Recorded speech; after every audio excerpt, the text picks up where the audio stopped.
here we go.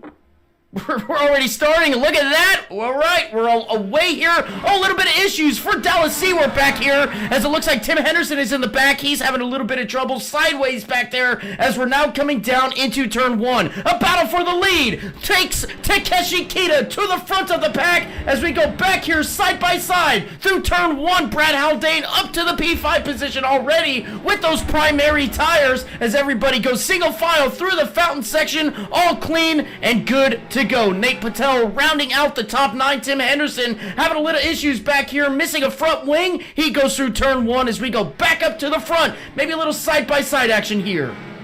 Yeah, maybe a little bit of action. We got Jordan Whiting up here in the P4 position, getting all over that rear gearbox here of Cameron Capone down here into turn 8 and heading towards Seaside Way here for the first time today. Oh, Dallas Seaward, big contact there into turn 8. His wheel is off of that machine. He's going to try to get that thing back to pit road safely as you see Corey Kobe go by. Nate Patel looking to go by on the inside as well. Unfortunate start here for Dallas Seaward. I know what's wrong with it, Jay. Oh, man, is that Brad Haldane? Brad Haldane, same thing. No. Same thing with Brad Haldane as he comes through the final corners. Look at this. These cars are identical as they're coming through the hairpin. They can't get the car to turn. Oh, my goodness. Kevin Whalen down pit road. Same freaking thing to him as well. These guys are just absolutely digging on the first lap. There it is. Push the passes on, and we're going to see some action here coming down into turn 1. Look at this. He's going to look to the inside of Cameron Capone side by side for third place here as they get down into turn 1. He makes the pass, the crossover, Cameron Capone to the inside, he takes it back. Unbelievable, what a battle. That car straight down here into turn 6 and then uphill here towards turn 7. This little kink, Jordan Whiting all over the gearbox again as he's gonna maybe send it in here on the bottom into turn 8. This is a crazy move and he makes it happen. Come on. Let's watch the replay real quick. Let's see what happened to the 7 as he comes into the hairpin here.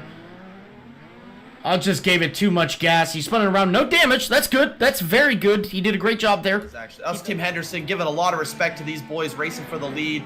Gets right up out of the way there. Lets them go by. Continues on. Great sportsmanship there by Tim Henderson. I like the little profile pic Tim Henderson's got there. Oh, and that you changed it, Jay. The wall. Dang Golly. He's got that left front. I mean, by golly.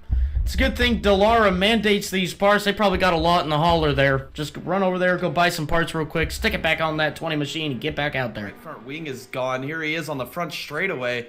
See if he makes any contact into the turn 1 fountain section here.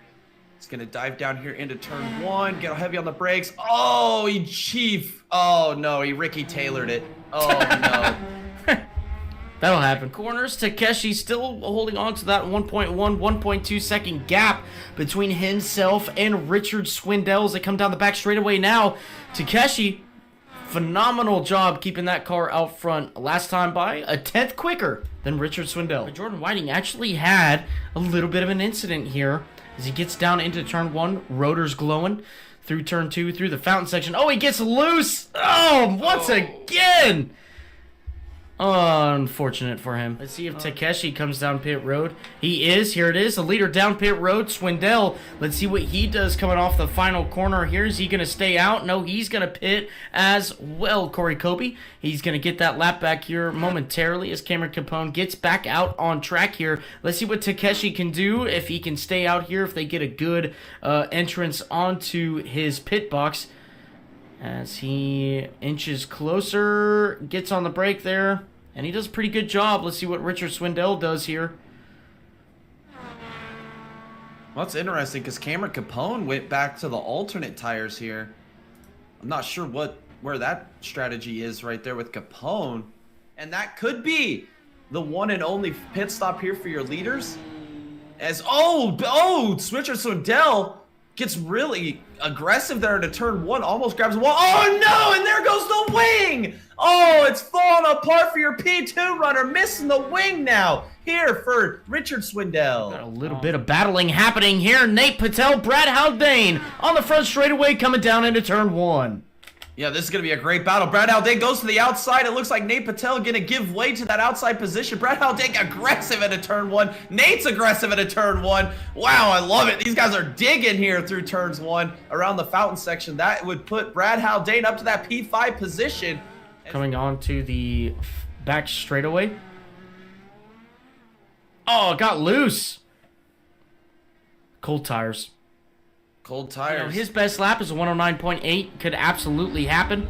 He's got some more experience under his belt, a little bit more comfortable. Oh, no, there it is. No! Cold tires. Right into the fountain. Oh, no. I want to say this here, though, Jay. Look, Nate is going to be able to get into the top 5 now. Brad Haldane's out of the race. He's 5 laps down, but Brad's 3 laps down. We've got 8 laps left in this race. He's going to get that P5 position. Nate's looking at a top 5 for his first ever start. Nate is going to add his name to that list of having his debut run here with a top 5. I mean, anything can happen. He's got to get one more lap back on Brad Haldane here, but he is doing a fan. Oh, we jinxed him, Tom! We jinxed him! Dang it! Why did we put the camera on Nate there for a minute? No. Oh, no.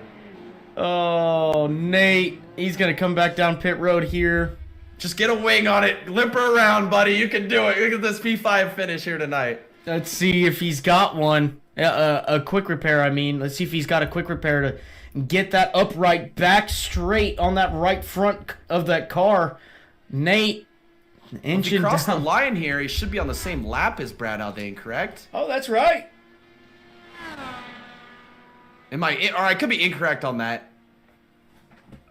I don't know. Oh, no quick repair for Nate. There it is. The white flag is in the air one more time around here at Long Beach for the man who started P2, took the lead into turn 1 on the initial start, and never looked back. Increased the gap, had no mistakes, absolutely flawless. He's going to go through the fountain section here one last time tonight. No mistakes on deck here, and he will find himself in victory lane. Through turns 4 and now through turn 5. Going to be setting up this little short chute, headed for turn 6. That's the section right there all night long. Continually opening up that gap through turn 6 and up Pine Avenue for one final time here tonight. Down here into turn 8.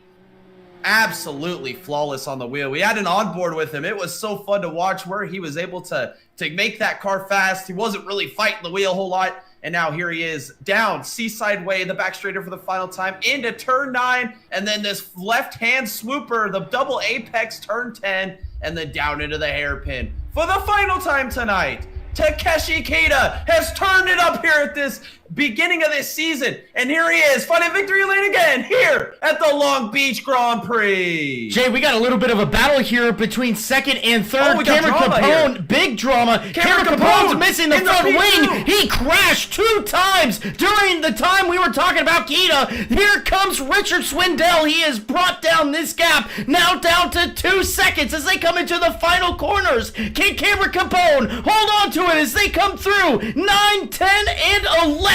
He's looking like glory here for that P2 position. Richard Swindell. Oh, he locks it up. Here comes Swindell. No, he's not going to make it happen. Capone, he is going to bring it home in P2 in dramatic fashion as he crosses the start-finish line. Swindell coming home in P3. Unbelievable. Takeshi, it's Thomas and Jay in the booth. You got a copy? Yeah. Takeshi, look at that. Awesome. We're great. We watched you all race long. You got that amazing start at the start of the race. You get around your teammate of Richard Swindell down into turn 1. It's almost like you never had to look back. The speed out of that number 64 was just amazing here tonight. You're coming out here with a 39 second gap to second place of your teammate. And boy, that's got to feel great. That's got to feel awesome that you came out here and put on a clinic. It does feel great. Of course, winning is the best feeling that there is. So what can I say? It was a hard race. I practiced a lot because I knew that keeping it out of the wall for 50 laps this was going to be hard. It was going to be a decisive thing through the race. So I think the practice paid off. Yes, absolutely. A lot of practice went into here. Now, look, you and Richard being teammates, I'm assuming here that you guys use a lot of the same setup here. Is that true? Yeah, well, we usually use the default iRacing setup.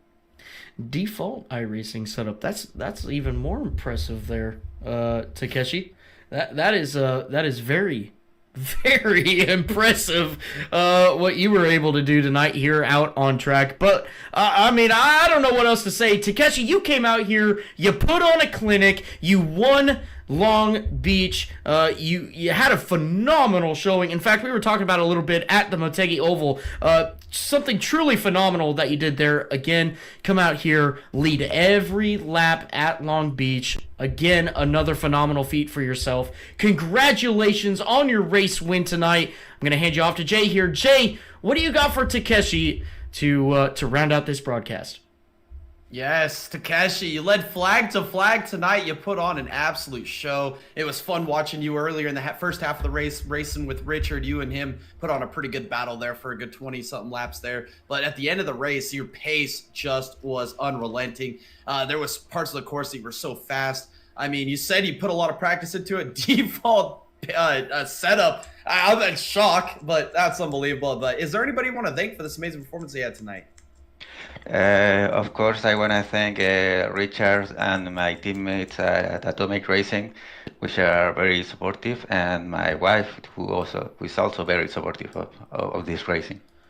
Absolutely. Well, a huge freaking shout out to your wife, too. Thank you for letting Takeshi come out here and give us some great on-track content. Thank you, Takeshi, for taking the time out of your day to come out here and give us a great show.